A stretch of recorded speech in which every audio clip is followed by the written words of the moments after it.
अध्यक्ष महोदय, प्रधानमंत्री किसान सन्मान योजना या निधीच्या योजनेपासून वंचित राहिलेल्या राज्यातील आणि माझ्या पंढरपूर मंगळवेढा मतदारसंघातील हजारो पात्र शेतकऱ्यांना न्याय देणारा हा प्रश्न आहे. अध्यक्ष महोदय, केंद्र सरकारच्या PM किसान सन्मान योजनेच्या या लाभार्थ्यांची यादी राज्य सरकारच्या नमो शेतकरी महासन्मान निधी योजनेसाठी सुद्धा वापरली जाते.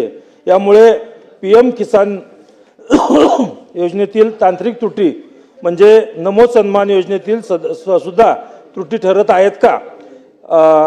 एका तांत्रिक चुकीमुळे शेतकरी केंद्र आणि राज्य अशा दोन्ही सरकारच्या मतीपासून एकाच वेळी वंचित राहत आहेत. योजनेसाठी 1 फेब्रुवारी 2019 ही कट ऑफ तारीख निश्चित करण्यात आलेली आहे. या तारखेला 5 वर्षाहून अधिक काळ उलटून गेलेला आहे. तरी या अटीमध्ये बदल न केल्यामुळे 2019 नंतर 7/12 नाव चढलेले नवे शेतकरी आज या लाभापासून वंचित आहेत. अनेक कुटुंबाच्या वडिलांच्या हयातीत कायदेशीर वाटणीद्वारे जमीन मुलांच्या नावे होते. अशा प्रकरणात केवळ 1 फेब्रुवारी 2019 नंतर जमीन नावावर झाली म्हणून खऱ्या शेतकऱ्याला अपात्र ठरवले जात आहे. खरेदी खत किंवा बक्षीस पत्राद्वारे जमीन मिळालेल्या शेतकऱ्यांना लाभ न मिळणे हा त्यांच्यावर होणारा अन्याय आहे. एकीकडे शासन कारवाई सुरू असल्याचे सांगते तर दुसरीकडे नुसत्या एकट्या मंगळवेढा तालुक्यामध्ये अध्यक्ष महोदय डिसेंबर 2024 मध्ये पाठवलेले 1989 प्रस्तावापैकी ऑक्टोबर 2025 मध्ये काही मंजूर केलेले आहेत. त्यापैकी 402 प्रस्ताव अद्याप प्रलंबित आहेत. ते डिसेंबर 2025 पासून पोर्टल बंद असल्याचे सांगण्यात येत आहे. 2-2.5 वर्षापासून अर्ज करूनही शेतकऱ्याला जर मदत मिळत नसेल तर त्यांनी कोणाकडे पाहायचं? अध्यक्ष महोदय, सध्या स्वतः नोंदणी केलेल्या अर्जाच्या छाननीचे आणि मंजुरीचे अधिकार राज्य स्तरावर आहेत. त्यामुळे स्थानिक पातळीवर कामाचा निपटारा होत नाही. वारस हक्काने जमीन मिळालेल्या वारसांना सद्यस्थितीत ऑनलाईन अर्ज करण्यातही अनेक अडचणी येत आहेत. कोणत्या शेतकऱ्याचे पैसे जमा झाले आणि कोणाचे अडकले याची यादी तालुका स्तरावर उपलब्ध नसते.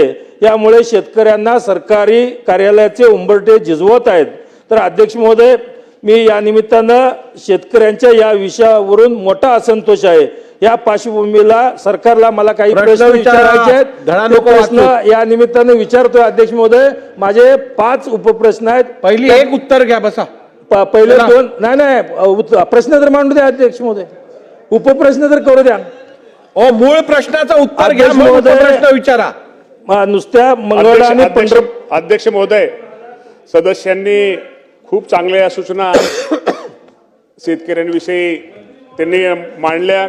खरं तर आपल्याला अध्यक्ष महोदय आपल्याला माहिती आहे की राज्यामध्ये PM किसान सन्मान योजना ही केंद्राची आणि राज्याची नमो शेतकरी महान निधी योजना ह्या 2 योजना ह्या शेतकऱ्यांसाठी आहेत. आणि त्याप्रमाणे आज आपण जर विचार केला तर केंद्राकडून आज साधारणतः माझ्या शेतकऱ्यांसाठी आतापर्यंत 21 हे शेतकऱ्यांना हप्ते दिले गेलेत. त्याची एकूण सगळी जर रक्कम जर विचार केला तर साधारणतः 39,309 कोटी एवढी रक्कम ही केंद्र सरकारने माझ्या महाराष्ट्रातील शेतकऱ्यांसाठी त्यांनी ती दिलेली आहे. आणि महाराष्ट्राचा जर आपल्या राज्याचा जर विचार साधारणतः एक हप्ता साधारणतः 1814 कोटी रुपये.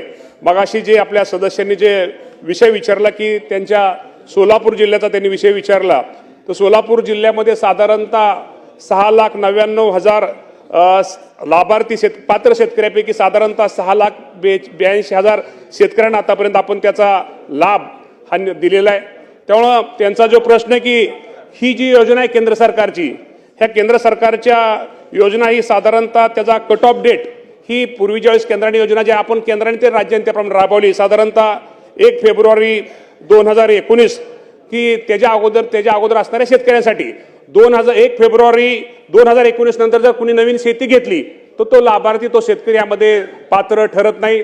आणि सदस्यांची भावना आहे बरोबर आहे की त्या 2019 नंतर फक्त वारसाला एखादा मृत्यू झाला तर वारसाला त्या योजनेचा लाभ घेता येतो, परंतु ज्यांनी नवीन शेती घेतली किंवा नवीन ह्या गोष्टी घेतात तो त्याला लाभ होत नाही.